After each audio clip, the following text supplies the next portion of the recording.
I'm kidding. I'll tell you who he is. You guys know him as Count Gregore. You know him as the Duke of Muketon. Some of you might know him as that.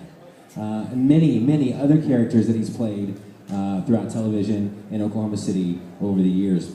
But you know, I didn't really want to talk to you guys about that because you all know about that, and you all love him, and he's got a huge fan base, not only just in Oklahoma but everywhere.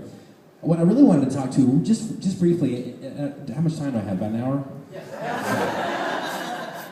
Just briefly, I want to talk about John Ferguson the person. And if you know John Ferguson the person, you know that he probably is the most, and I'm not kidding, the most genuine, friendly, caring, and real person that you might ever meet. I've never heard him once say anything negative or bad about anyone or any situation. And the guy's lived through tornadoes. He's lived through all kinds of family issues and things.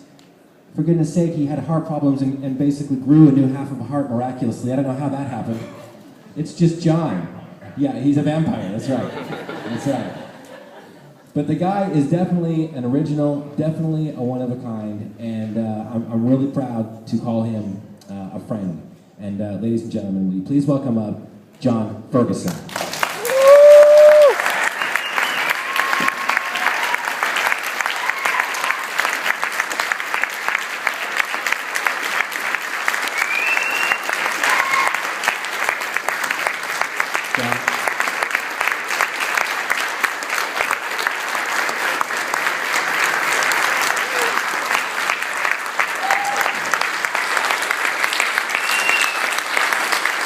I love you, John. We all love you.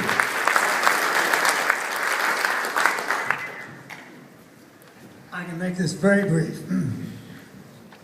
I grew up in a very small town with no idea in my life what I was going to be. I was the youngest, I was the runt, I had a target on my back, and I had to learn two things.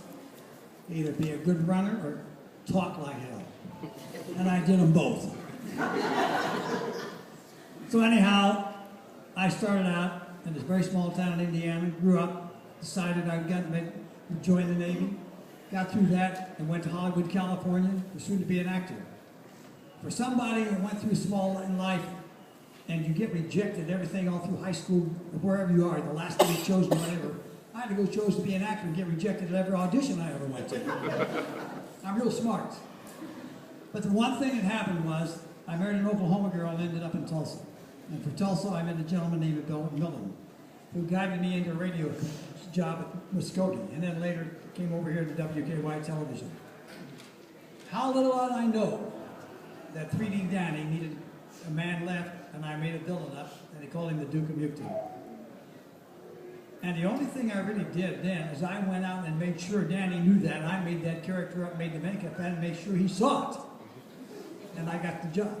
But his words were to me, the guys upstairs think you're a little bit lackadaisical. I told them I'd get the hell I could get it out of you. So from that, 2 years later, they said to me, Channel 4 came out and said, could you create a character for a late night horror show? What? They were asking me to do a show? And that was only for a 2-year gig because of the contract with the movies. Little did they know it was going to last until '88. And it's awfully hard sometimes when you're doing something that you enjoy and have so much fun doing. It's really hard to recognize the fact that it's a job. And it's also something unknown to me was how many lives that I was so fortunate to be a part of. That when children say, and people come up to me as adults and say, I grew up with you. That's one of the cherished moments I have in this late life of mine. Because I would never had any idea that it would happen this way. So hang on just a minute.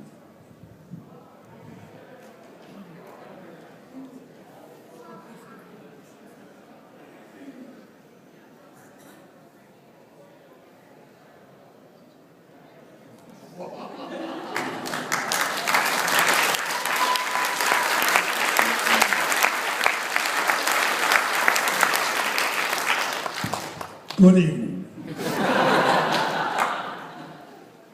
And is Saturday night, May the 10th, 1958. It's 11:30. That's late night television in Oklahoma City. I am Count Gregore, and this is Shock Theater. Tonight's movie is Lon Chaney and the Wolfman. Ooh. You know the favorite song of the Wolfman when he went out at night? By the light of the silver. Oh yeah, he had to put a bite on. How little did I know that would lead me to hear all these wonderful fans and you people out there and the soonercons that I've attended, and Mr. James Burke and Brian Belgard and Dennis and other people that I have been acquainted with. And my summation to all of you and how grateful I am. I had a hero in baseball. His name was Lou Gehrig when I grew up. I never got to see him play, but I saw Gary Cooper in the movie portray him, and those words forever echoed and embedded indelibly in my mind, and I say it to you tonight. I'm the luckiest man in the world. Thank you.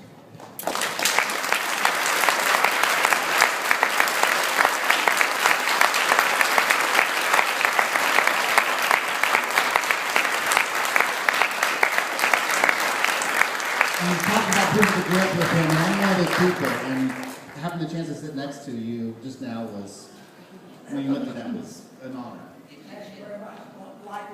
Thank you.